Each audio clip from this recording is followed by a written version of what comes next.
I think, yeah, I mean, I think this stuff is all there are a lot of like influencers out there that sort of overpromise.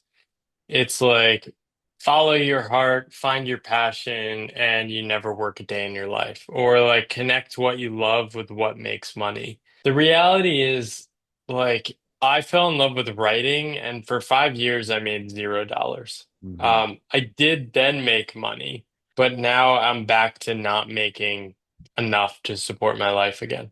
So Hmm. I've only made enough money from writing to support my life for 1 year of my life in 40 years. And so I'm still going to do it. And I don't start from the assumption that it will pay me back in money. And releasing that enables me to approach it in a way that I think leads to better work anyway. We have our hobbies and then our ways to make money. And then in Chinese, we often say 课题分离. That means we tackle the problem separately.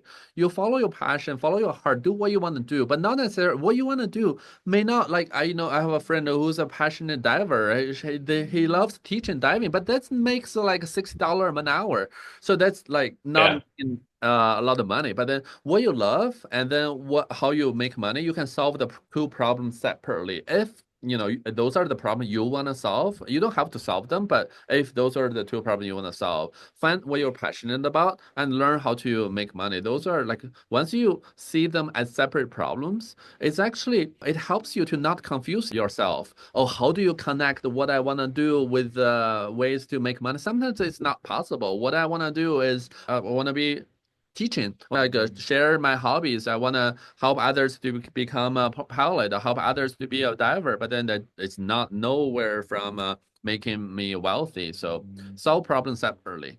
So since we are us already talking about money, Yeah. so lead to my question about in your book, you had a new narrative about money and enoughness. So how do you define enough at this moment? Yeah. I think everyone's relationship with money is different. I think in my 20s, I was very good at working a job to make money in a way that if I kept doing that, like I was going to be fine for the rest of my life, money wise. And so working on my own, I actually found it a lot harder to make money. Mostly because like I had some money issues. Like I felt bad charging for some things. Mm. Like I had a lot of shame and guilt around money. Mm. Like I don't deserve money. And it was just easier for me to get money as a paycheck than like charging people directly for my service. And so I actually, instead of trying to make money early on, I just tried to feel better about money, Mm. which I probably should have done both at the same time. But what I did is a couple things. One is I started gifting things to people. So I started gifting money to people. I started helping people with my free time. I started like connecting with people in that way. I also started doing work on a gift basis. Like I tell people, oh, you don't have to, I'm not charging for this, but if you want to offer a gift, you can. Those were all extremely uncomfortable because they discovered like I have all these attachments and relationships with money. Mm. And so the challenge with enough is once you actually hit that part, how do you like stop trying to keep earning more? And so early on, basically that looked like I would get consulting projects and then just like cover my cost of living for a year and then just dedicate several months to like creative exploration. And so it was easy for me because I so badly wanted to use my time to work on all my creative endeavors and like get back my time. So for me, having enough money was easy because I valued my free time at Yeah. such a high rate, right? So I would tell people my free or creative time is worth $1 million an hour. So that next consulting project that's going to give me $3,000, worthless. Um, that being said, and I write about this in my second book, if I had a couple opportunities where I had really good money, it wasn't a crazy amount of work, and I was too scared to say no to the projects. As soon as I started both projects, I immediately wanted to escape. I felt like I had a job again, and it was basically just a reminder every time to, okay, when this project ends, I'm actually going to double down harder on my writing. And so through all those experiments, I've been able to take my creative work a lot more seriously. Yeah. Mhm. Yeah, so I think you mentioned your relationship with money, like you felt guilty. Do you think you kind of you acquired it from your family? Oh, yeah. Oh. Yeah. New England, US is like put your head down, just work, don't question anything, fit in. It's like weirdly similar to East Asian Sounds like yeah, culture, I think. exactly like Korea, Japan, China, Eastern Asian. Yeah, Yeah. yeah. Yeah, so me and Angie have some very similar work scripts.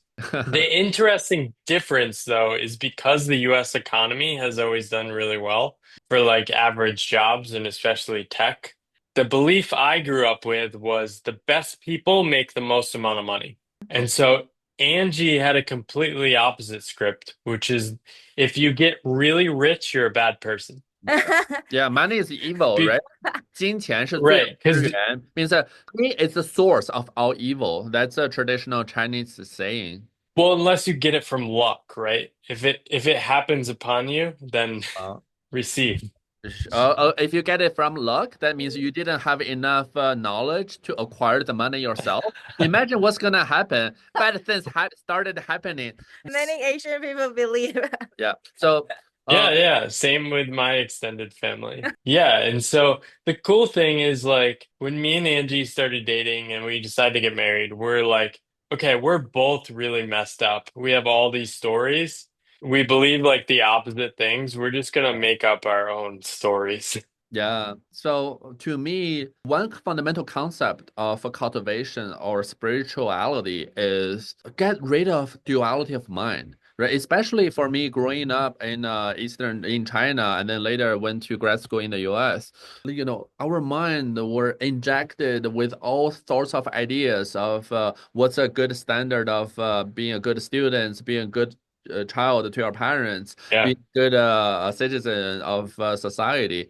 But then, as you started getting rid of those what we call duality of mind, how we tend to categorize things as good or bad, then nothing is intrinsically good or bad. That includes money. Money itself is just it's just money. Yeah. It's not good. It's not either good or bad. It's just a reflection of oneself. You see another wealthy person, he or she has a lot of money. If you have like evil thoughts inside, like if I have a lot of money, I'm gonna buy those cars, acquire all those different fancy things, then you thought, oh, this wealthy person must be really evil because he has or she has all the money that I imagined or I dreamed to have. So money is just a reflection of our inner thoughts. But then also there's a difference between money and the wealth, right? Wealth generate more money or wealth. Or as a passive income, and to us, experience is also wealth. Like wealth is not just Right. measured by money or acquiring experiences. It's actually not as easy. It's not like, oh, I have enough money. Let me write a $1 million check and acquire all those 100 experiences. It's not gonna happen. You have to also have Time and time and health, health. right, to be able to acquire those experiences. Oh, so one thing I want to share is from I read from Epicurus. I shared it in a video. If you want to make a Nice. man happy, add not onto his wealth, but take away from his desires. So that's It's true. I yeah, think, yeah, after I quit my job, I stopped going out to eat because I realized if I kept going out to eat, I would run out of money faster. But I wasn't any less happy. And so the solution for me was just to move to Asia because better food and better price. exactly. Better services, better environment, right? I'm sure you enjoy all the coffee shops in Chiang Mai. Y- Oh yeah. The US has food all wrong. Like we don't have the correct culture. Should we do questions? Yeah. Yes, yes. I think we have some questions already mentioned above. Do we want to touch on that? I actually collect some questions that the members ask. So I think you have your own community, right? What inspired you to build up the community, and how does it feel like to you? So I'm not really good at doing anything except writing. So my community is kind of so the reason I started the community is because people kept asking me, how do I meet other people on the Pathless Path? However, I did not want to run a community or Uh, do it as work. Like I'm just so protective of my free time. So eventually, I landed on a model where people could either pay a one-time fee to join, and then it's mostly just like bring your own adventure. Like, just it's mostly around connecting with people. Sometimes we have monthly calls. There's not really much else. And so that just kind of like slowly grows. It's not really a business thing for me. I kind of break even on it, but it's more a way to let people connect with other people. Yeah, I'm still trying to think about what that might look like in the future. I still don't quite have the right model, I think, but yeah, it's kind of been a passive thing that's happened Yeah, over let it time. grow organically. Another question I thought is your culture shock in Taiwan. So I also collect questions about why do you choose Taiwan to move to? So my friend, one of my best friends from college, he's Asian American or Chinese American. He's born in China, and he blew up his life at 30 years old and traveled the world for a year. And then he moved to Taiwan to study Chinese because he couldn't really speak the language. And so he moved there, met a girl, and stayed. I visited him after I quit my job for 7 days. Something just called me to the place. I think I visited like 7 countries in 1 month: Hong Kong, Indonesia, Kuala Lumpur, Bali, Thailand, and then Taipei. And something about the slowness of the city, the night markets, Mian, Romance. all of it. Yeah, and I think at that point I was really just trying to like listen to my inner intuition, however crazy that was. I showed up and the culture shock was pretty intense. Like I was really I was not like going to travel to party. I don't even drink anymore. I kind of just like woke up and read and did some writing and wandered around. And those first few weeks were kind of scary. Like my friend had a job, so I couldn't hang out with him all the time. And so I was just wandering around trying to like say Chinese phrases to order food, and then they'd look at me like, huh? Oh, I was so nervous. And yeah, and then I think I met Angie a month in, and I think there's just so many culture shock from being in a cross-cultural family. But nothing like too crazy. I think at that point in my life, I was just so open. Mm, Like I was so done with everything I thought I knew about the world, and I was just so open to learn. yeah, I think like when you're visiting any country, the first month is like everything's amazing. This is so great. yeah, Taiwan is the best place in the world.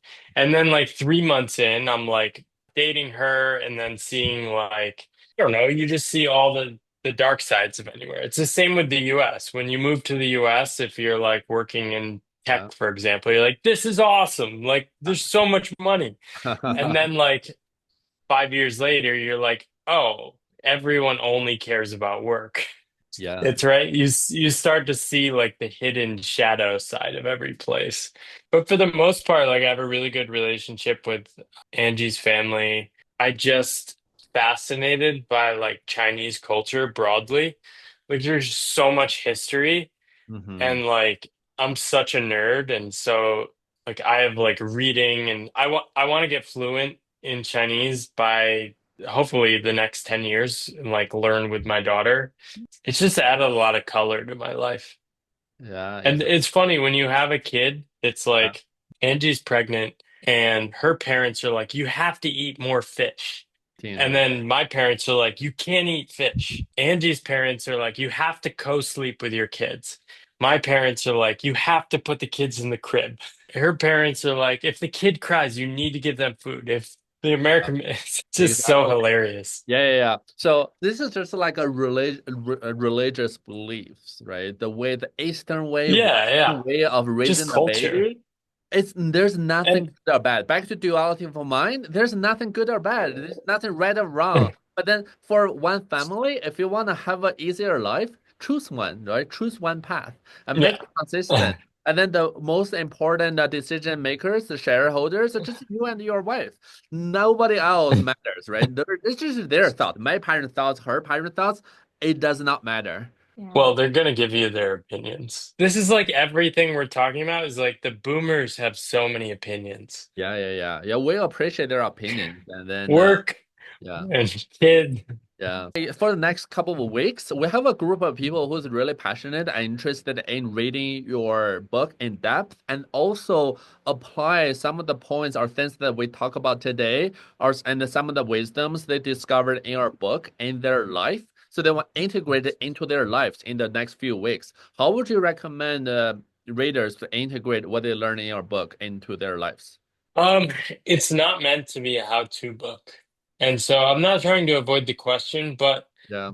the book is more to like sit with the questions and then notice what you're called to do, Mm. right?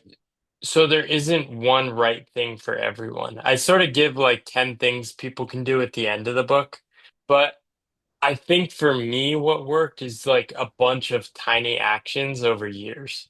And so doing all these things that were slightly uncomfortable, but also really exciting to me at the same time. So starting to write online, starting to create things online, hosting a dinner with friends around a topic, doing a solo trip, all these things I think accumulated, giving me more information about and clues about what direction my life was to take. And also, the book will be published in China later this year. Yeah. I don't know when. I'm trying to get info, and then it was published in traditional Chinese this week. Yeah. I don't know if Guru people was read saying that she traditional. published the books in mainland China, so she can probably help to figure out some. There's in mainland China, there's a lot of processes to be able to publish. I have a publisher, Yeah, so they've already bought the rights yeah, and are translating it. I yeah, just don't know when it gets launched. Like I'm meeting so many Chinese nomads in Chiang Mai, and Ah, I feel I feel like the challenges of young people are even harder than in the US yeah, exactly. They have a lot because of the salaries aren't as laws. high. Yeah, it's very intense. And yeah, so it's like just come to Chiang Mai and hang out. Yeah. So I think at some point you can probably think about how we can target like audience specifically in China as you are translating, right? Translating not just literally translating from English to Chinese, but also as you started understanding a little bit more about the Chinese culture and then the economy in China, like the young graduates are not getting as much salary compared to the US. So the salary is pretty low, but then the expectation are very high from their parents, right? They have to be able to afford a house. Oh And yeah. houses, you know how crazy it is? It's like a very expensive. Oh It's like yeah. California Especially in price Shanghai. point. Well, Yeah, exactly. Taipei is Taipei, similar. yeah, millions Taipei. dollars, right? 2, 3 million US dollar, you buy an apartment in Taipei. That's Well, crazy. I write about this. Like affording a home in Taipei is Yeah, like 20 times harder than my hometown, yeah, exactly. right? My hometown is like very cheap homes because Right. there's not really jobs near my house, but Yeah, near my parents' house. But yeah. I talked to a young person, this is in the book in Taipei, Mhm. and she was like, well, I can't focus on what I really want to do for another 25 years. And I'm like, why 25 years? And she was like, well, that's how long I think I'll have to work to afford a home in Taipei. Mm-hmm. And I was like, well, why do you want to own a home in Taipei? And Yeah, she said, well, I mean, that's just what you have to do if you want to right. have a family. Yeah, And I was like, have you thought about um, not owning a home? And she goes, huh, I never thought about that. yeah. I think what you just said is a perfect answer to my question earlier. If you start reading the book, started integrating some of the wisdom into your life, just think about the whys behind the societal standards, right? You chase all the goals one after another, but why is it are you chasing them? Is it just like others' expectation. Is it truly what you want to do? And ask yourself the question. That I think that's the first step. And then, like Paul mentioned, started going out of your comfort zone like a little bit every day. Do something that you wouldn't do normally, right? You do go to a solo trip, or just started biking, started walking alone, started just walking like on a riverbank, but then without listening to music, without talking to anybody, just started put yourself in situations that you never been before, and then started to see how yourself react to them.